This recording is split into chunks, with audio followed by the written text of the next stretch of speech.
व्यसनी पडो निधी नामस्मरण घडो संत समागम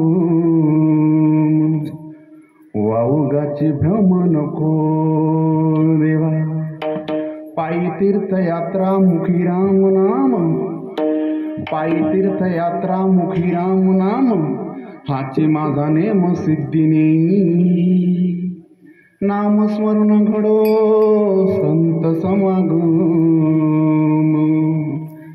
वाऊगाची भ्रम नको देवा अनेक मागणे नाही नाही देवा अनेक मागणे नाही नाही देवा एका जनार्दनी सेवा दृढ देई नामस्मरण घडो संत समागम वाऊगाची भ्रम नको देवा अजम रुक्मिणी प्राण संजीवनंतम परम धाम कैवल्यमेकं तुरीयं प्रसन्नं प्रपन्नार्तिहं देवदेवं परब्रह्मलिंगं भजे पांडुरंगं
पांडुरंगा करू प्रथम नमन दुसरे चरण संतांच्या त्यांच्या कृपादाने कथेचा विस्तारो बाबाजी सद्गुरुदास तुका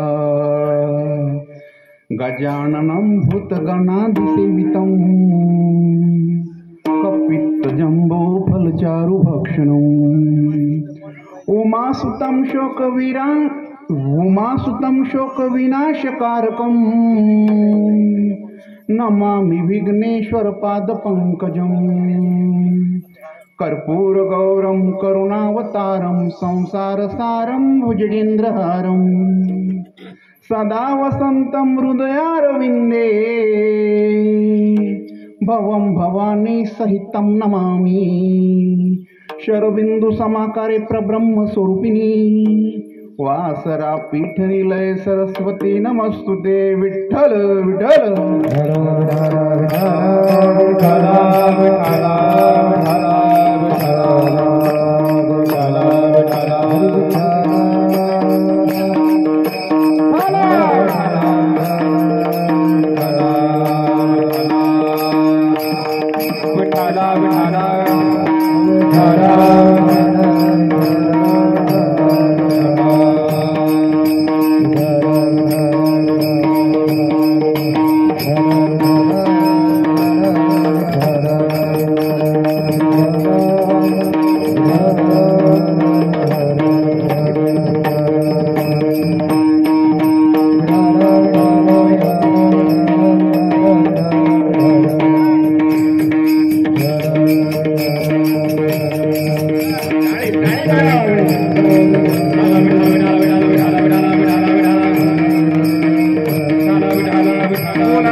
तुल्यवेगं जितेन्द्रियं बुद्धिमतां वरिष्ठं वातात्मजं वानरयोत्तमोख्यं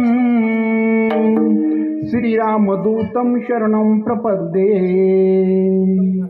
काषाय वस्त्रं करदण्डधारिणं कमण्डलुं पद्मकरेण शङ्खं चक्रगदाभूषितभूषणाद्यं श्रीपादराजं शरणं प्रपद्ये सदा पंढरीनाथ पादब्जभृङ्गं निवृत्तिस्वरानुग्रहप्राप्ततत्त्वं महेन्द्राय नितिर्भूमौ वसन्तं समाधिस्थमूर्तिं भजे ज्ञानदेवम्। ॐ नमो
करुणाकरा दयाळा तुमचा अनुग्रह लादलो पावन झालो चराचरी। आता वंदुदेव ब्राह्मण ज्यांचे पुण्य पावन प्रसन्न होऊन श्रोते जन तया माझी नमन दंडवत। आता वंदु साधु सज्जन रात्रंदिवस हरीचे ध्यान विठ्ठल नाम उच्चरती जन तया माझे नमन दंडवत।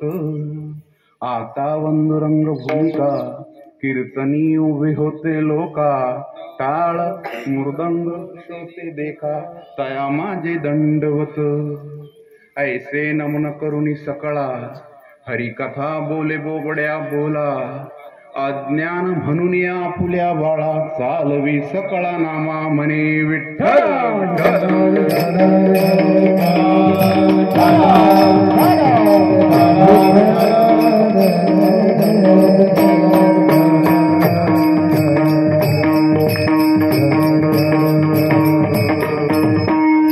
एरवी तरी मी मूर्खू जरी झाला अविवेकू तरी संत कृपा दीपकू सोज्वळू असे।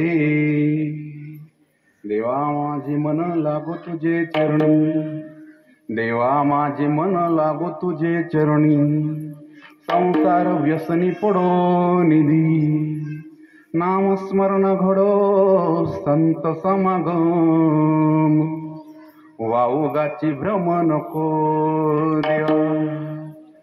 प्रस्तुत प्राप्त प्रसंगी कीर्तन रूपीसाठी निवडलेला अभंग भक्ती ज्ञान वैराग्याचे मूर्तिमंत पुतळे शांतीचे एकनाथ शांती ब्रह्म एकनाथ महाराज यांचा 4 चरणाचा मागणी प्रकरणातील अभंग आज रोजी कीर्तन सेवेसाठी निवडलेला आहे। विठ्ठल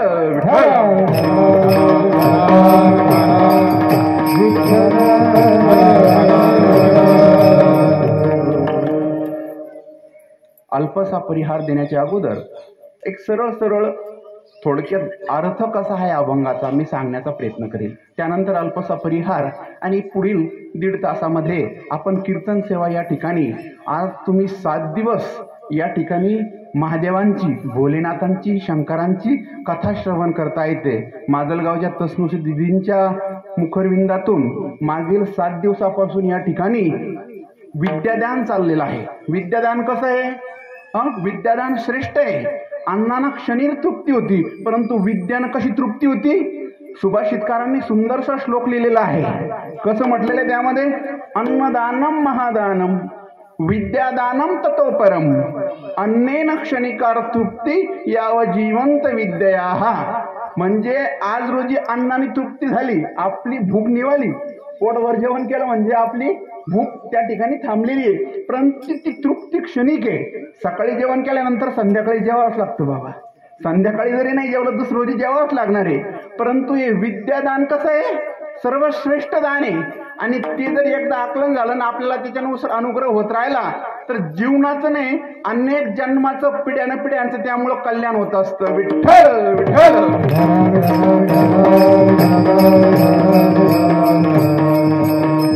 म्हणून सुंदरसं असं आयोजन आहे. परंतु कसं? देवा माझे मन लागो तुझे चरणी. भगवंताच्या चरणावर आपलं मन लागल्यानंतर कोणकोणते फायदे होतात हे आपल्याला पुढील 1.5 तासामध्ये समजल. फक्त तुम्ही अवधान इकडे द्यायचंय. अवधान कसं द्यायचंय? भीतरी नेऊन या कान, कानी द्यावे निज मन, अवधाना करुणी सावधान, कथानुसंधान करावे. विठ्ठल विठ्ठल.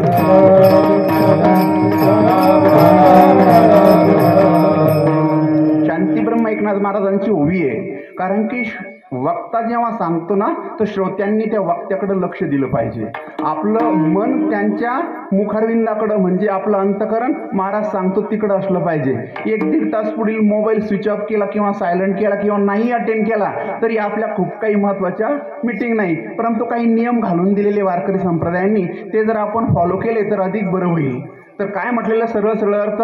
देवा माझे मन लागो तुझे चरणी. भगवंताच्या चरणावर जर आपलं मन लागलं तर जीवनाचं सर्वात मोठं सुख, समाधान आणि कल्याण साधकांचं होणार आहे. आणि संसार व्यसनी पडवण्यात उत्तरार्धामधून काय म्हणतात की तुम्हा आम्हाला कळत न कळत एक व्यसन जडलेलं आहे. त्या व्यसनाचं कसं? संसार व्यसनी. आता तुम्ही म्हणसाल महाराज मग संसार करायचा नाही का? आपण विस्तारामध्ये त्यावर चर्चा करू. संसार तर करावाच लागतो, परंतु संसार कसा करायचा? जसं पाण्यामध्ये कमळ आहे, कुठं आहे? गटरामध्ये, पण कसं आहे? स्वच्छ आहे. तसं संसार जरी आपला खराब असला किंवा संसार मायाजळ जरी असलं पण त्यामध्ये आपल्याला राहायचं आहे, पण त्यामध्ये कमळासारखं चित्त भगवंतामध्ये लावायचं आहे आणि आपले नियमित कार्य करायचे. असं जर केलं तर संसारामधलं व्यसन तुम्हाला आम्हाला लागणार नाही. असं पहिल्या चरणाचा सरळ सरळ अर्थ आहे. आणि दुसऱ्या चरणामधून काय म्हटलेलं आहे शांतीब्रह्म एकनाथ महाराजांनी? नामस्मरण घडो संत समागम. नामस्मरण केल्यामुळे कोणकोणते फायदे होतात तेही आपण एक 15 मिनिटाच्या कालावधीत धावता वेगामध्ये बघणार आहोत. वावगाची भ्रम नको. मनामध्ये वेगवेगळे भ्रम आहे, वेगवेगळे प्रश्न आहे. ते प्रश्न जर मिटवायचे असेल तर त्यासाठी सत्संग आणि वैष्णवांच्या संगतीमध्ये येऊन आपल्याला वेळ खर्च करावा लागेल. दुसरा शॉर्टकट मार्ग नाही. विठ्ठल विठ्ठल.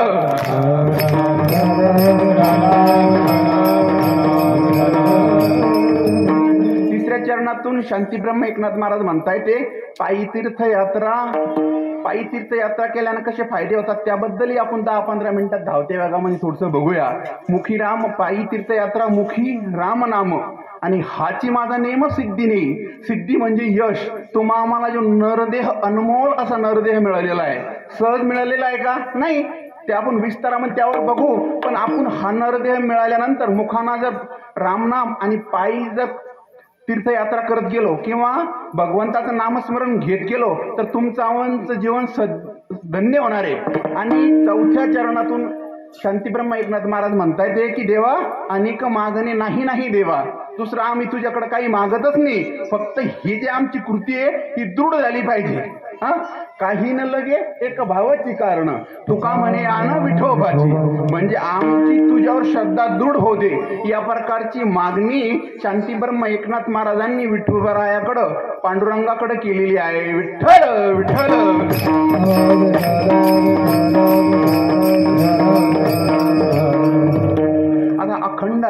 सप्ताह आहे. 7 दिवसापासून या ठिकाणी अन्नदान असेल, विद्यादान असेल, ही जी सेवा चालली आहे, तर आता श्रोत्यांनी सुंदरचं आयोजन केलेलं आहे. तर मग त्यांचा आणि जे श्रवण करणारे आपले भाविक आहे त्यांचाही एक अधिकार बनून जातो देवाला मागण्याकडं, की देवा आम्हाला काही नको देऊ, तो आम्हाला ज्या दिवशी जन्माला घातलं आणि 5 ज्ञानेंद्रिय आणि 5 कर्मेंद्रिय दिले, शरीर इतकं धडधाकड तंदुरुस्त दिलं, आणखी काय अपेक्षा ठेवावी. बरं, जन्मही कसा झाला आपला, भरत खंडी नरदेह प्राप्ती, हे तो परम भाग्याची संपत्ती, आणि तेथेही विवेक परमार्थी, त्याच्या वशवर्ती मी परमात्मा. शांती ब्रह्म एकनाथ महाराजांची ओवी आहे की भरत खंडामध्ये जर तुम्हा माणसाचा जन्म झाला असेल, तुम्हा सर्व माणसांचा, साधकांचा, श्रोत्यांचा, तर हे आपलं अनंत जन्माचं पुण्य आहे. नाही तर दुसऱ्या देशामध्ये अशी संस्कृती नाहीये. असं आपली संस्कृती कशी आहे, विष्णुमय जग, वैष्णवांचा धर्म. आपला धर्म काय सांगतो आपल्याला, भेदाभेद भ्रम अमंगळ. आपण कोणाचा तिरस्कार किंवा भेदभाव करतो का, नाही. आणि आपला धर्म जे वैष्णव आहे, वैष्णव आज ज्यांच्या निमित्ताने ही सेवा चालली असे भोलेनाथ बाबा आणि विष्णू भगवंत, शैव आणि वैष्णव हे जे आपले पंथ आहे हे वेगळे नसून एकच आहे. भेदकाशी नाड एका वेलांटीचे आड, नाही अनेक प्रमाणे कसं म्हटलेलं आहे, हरिहरा भेद नाही करू नका वाद, एक एकांच्या हृदयी गोडी साखरांच्या ठाई, भेदकांशी नाड एका वेलांटीची आड, वाम उजवे भाग तुका म्हणे एकची अंग. एकच अंग आहे, कोणतं, उजवा आणि डावं. तसं देव आणि भक्त एकच आहे, फक्त आपली श्रद्धा तशी झाली पाहिजे. मनाचा उद्देश काय, महादेव भगवंत आणि विष्णू भगवंत एका देवाला उभं गंडे आणि दुसऱ्या देवाला आडवं बसमय, परंतु ते वेगळं नसून देव एकच आहे, फक्त आपली मनाची तशी संकल्पना झाली पाहिजे. विठ्ठल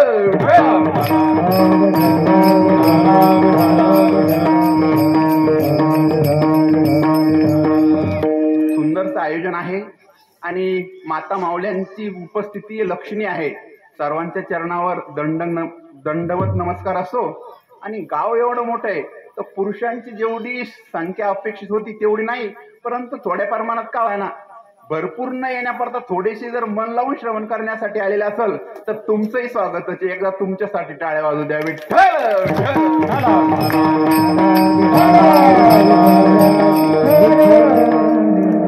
कारण की प्रत्येकांची उपस्थिती, एकाचा नव्हे हा मेळ म्हणून मेळ जमविला, असं आपलं प्रमाण आहे ना, की एकट्या दुसऱ्याचं हे काम नाहीये.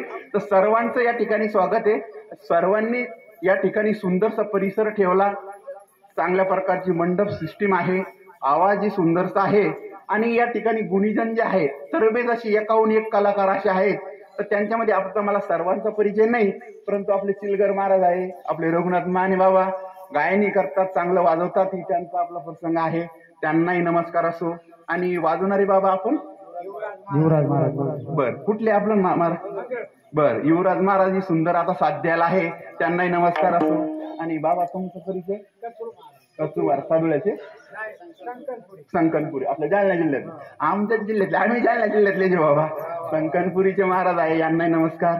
आणि आता गुणीजन मंडळी, मला तुमचं नाव नाही, परंतु आता निर्मळ महाराज आपले थोडेसे परिचयाचे आहेत. आणि सगळे गुणीजन वंदनींनाही नमस्कार असो. वडीलधारी मंडळी जे आहेत हे आज वेळेमध्ये मोठ्या संख्येने पुढे वाट्यावरी बसलेले आपले वृद्ध मंडळी आहेत. त्यातले जे तरुण मंडळी असेल त्यांनी समोर येऊन बसावं. खूप सुंदरचं आयोजन आहे. सर्वांच्या चरणावर नतमस्तक एकदा होतो आणि कीर्तन रूपी सेवेला प्रारंभ करतो. विठ्ठल विठ्ठल.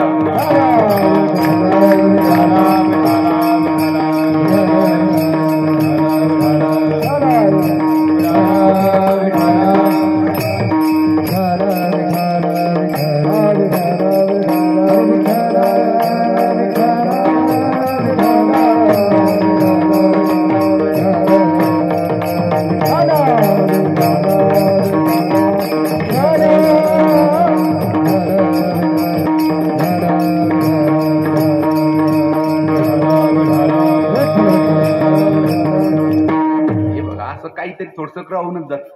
जे आमच्या गाडीमध्ये आमच्या सोबत आले त्यांचं नाव निर्देश घ्यायलाही आमचं कसं, आता इथलं दिसतं म्हणून इथल्याच माणसाला डोळ्यासमोर येतं किंवा त्याचा भास होत असतो. परंतु आमच्या सोबत आपल्या माजलगाव परिसरामध्ये ज्यांचं असं चांगलं योगदान आहे पत्रकारी व्यवसायामध्ये, असे बेलुराचे आमचे सहकारी मित्र श्री बालासाहेब फपाळ गुरुजी या ठिकाणी आमच्यासोबत आपल्या गावातली शूटिंग करून आपल्या गावातील कार्यक्रमाचा आणि आपल्या कीर्तनाचा सर्वांचे चेहरे ते आता YouTube चॅनलमध्ये घेणार आहे. आणि या परिसरामध्येच नव्हे तर 20,000 त्यांचे सबस्क्रायबर आहेत. तर सर्वांना आपल्या गावाचा उदो झालेला त्यांच्या अनुषंगाने या माजलगावातील परिसरातील लोकांना भेटणार आहे. तर त्यांनाही नमस्कार असो. आमच्यासोबत आमचे वडील पण आलेत, त्यांनाही नमस्कार. आमचे सहकारी मित्र बनगे सर पण आलेले आहेत. सर्वांच्या चरणावर एकदा दंडवत नमस्कार. आणि या व्यतिरिक्तही ज्यांनी आयोजन केलं त्यांचं नाव पण आम्ही घेतलं नाही. आमचे सहकारी मित्र किरण सोळंके, 8-10 वर्षापासून आमचा संबंध आहे. आणि माझ्याही मनात अशी इच्छा होती, आता कार्यक्रम तर बाहेर होतच असतात, परंतु या गावामध्ये आपल्या जालन्याच्या आणि माजलगावच्या रस्त्यावर साधोळा हे गाव आहे आणि आपली इथे सेवा व्हावी म्हणून मी त्यांना कधी काळी आपण बोलताना म्हटलो असेल की बाबा आमची इच्छा आहे. त्यांनी निमंत्रण दिलं आणि सुंदरसं आयोजन केलं, घरी फराळाला नेलं आणि चहा पाणी झाला. त्यांनाही नमस्कार. तर सर्व वातावरण कसं आहे, अनुकूल आहे, प्रतिकूल इथं काहीच नाही. श्रोतेजनही चांगले, गुणीजनही चांगले. आता सांगणार कमी पडतो काय असा प्रश्न आहे. विठ्ठल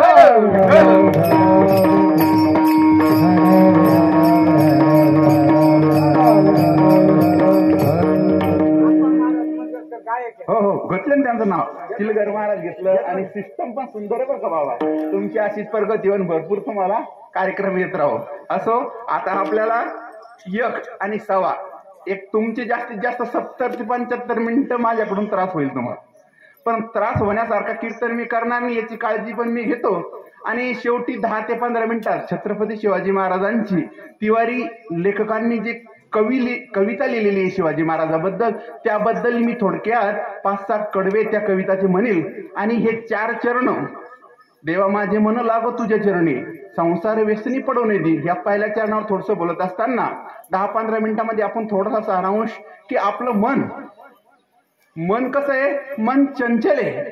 अर्जुनाने जेव्हा 7व्या अध्यायामधून कृष्ण भगवंताला प्रश्न विचारलेला आहे, काय प्रश्न विचारलेला आहे? अर्जुन उवाच योयम योगस्त्वया प्रोक्त साम्येन मधुसूदन यत्साम्न पंचामी चंचलत्वस्थितं स्थिरं चंचलम हि मन कृष्ण परमाति बलवदृढम तस्याहं मन्ये रीघ्रं वायुरिव सुदुष्करम.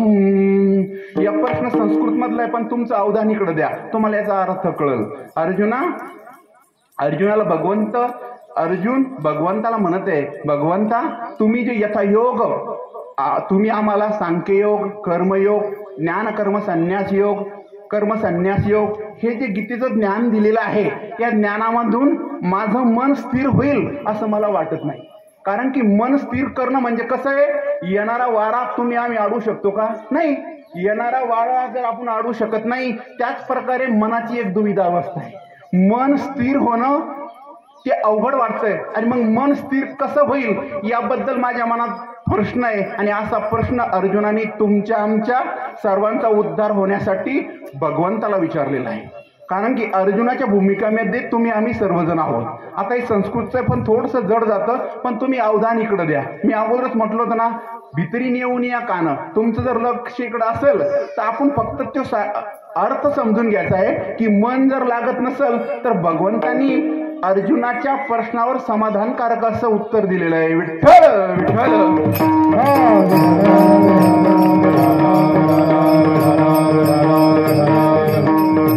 श्री भगवान वाच.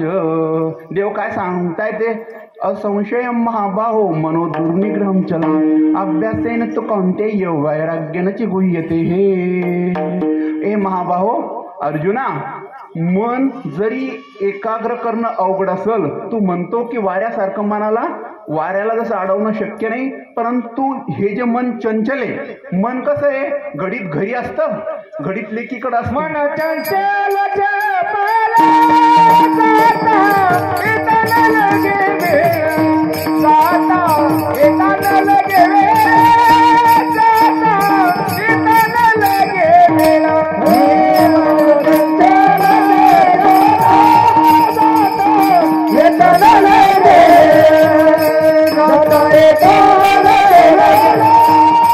Da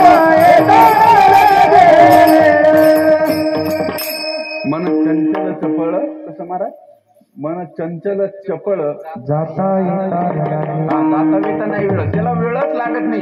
कारण की मुंबईला, संभाजीनगरला, दिल्लीला जायला बाय रूट, बाय एअरप्लेन आपल्याला काही दिवस, काही घंटे लागणार आहे. परंतु मन गेलं की आपण क्षणात त्या सुखामध्ये, तिथलं ते परिसर जर आपण डोळ्याला बघितलं असेल की मन तिथं जातं. म्हणून हे मन इकडं तिकडं नाही गेलं पाहिजे. म्हणून काय पहिल्या चरणामधून मागणी केली,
देवा माझे मन, भगवंताच्या चरणावर जर मन लागलं तर जीवनातलं सर्वात मोठं सुख तुम्हाला आम्हाला मिळणार आहे.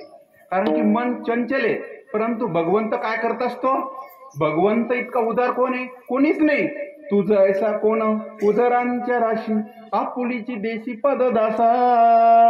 जगद्गुरु तुकाराम महाराजांनी प्रमाण दिलेले की भगवंताच्या चरणावर जर मन लागलं आणि भगवंतामध्ये आपलं मन जर गुंतलं तर पाप लागत नाही. 4थ्या अध्यायामधून सुंदरशे 20 आणि 21 नंबरच्या गीतेमधून श्लोक आलेला आहे.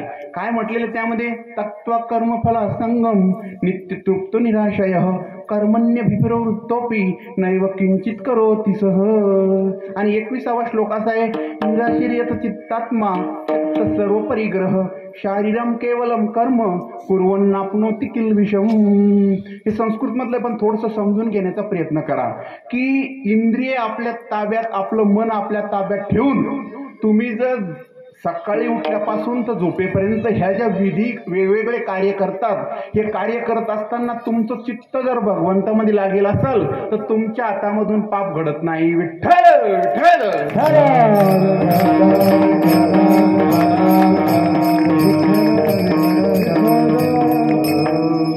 हा, तर पाप घडू नये. कारण की जन्माला आलेला साधक जर भगवत भक्ती न करता असंच जीवन जर जगत गेला तर त्याच्यामध्ये काय, माणसाकडून भरपूर कळत नकळत पाप होत असतात. ते पाप कसे होतात? मग माऊली ज्ञानोबरायांनी हरिपाठातून सांगितलंय, पर्वताप्रमाणे आणि ते झालेलं पातक कसं होतं? मग ते पाप वज्रलेप होणे भक्ताशी. जो साधक भक्ती करत नाही मग त्या साधकाचे पाप वज्रासारखे असे घट्ट होतात, डोंगरासारखे पापाच्या पापा राशी लागतात. ते दिसत नाही. आता तुम्ही म्हणता महाराज जे दिसतं तेच विकल्या जातं, याच्यावर आमचा विश्वास नाही. मग तुमचा विश्वास नसेल तर आम्हाला तुम्हाला समजण्यासाठी आम्ही असमर्थ आहे तर तुम्ही समजा. परंतु परमानच असं आहे, काही न लगी एक भावाची कारण. आणि जगद्गुरु तुकाराम महाराज विठोबरायांची पांडुरंगाची शपथ घेऊन सांगतात, अरे बाबा रे, सर्वांच्या हृदयामध्ये जो आत्मा आहे सर्व गटी राम देहाती एक. सर्वांच्या हृदयामध्ये जो आत्मा आहे तो आत्मा वेगवेगळे नसून एकच आहे. भगवंताने लीला केली, ही सृष्टी निर्माण केली आणि भगवंत जसं तुझं पुण्य वाढल तसं त्या श्रोत्यांना येणाऱ्या ज्या आपल्या अनंत आपण बघितले ना की 84 लक्ष योनी, 84 लक्ष योनीची एक वर्गवारीच नामदेव महाराजांनी दिलेली आहे. कसं म्हटलेलं आहे? एक एक योनी, एक एक योनी, कोटी कोटी फेरा, एक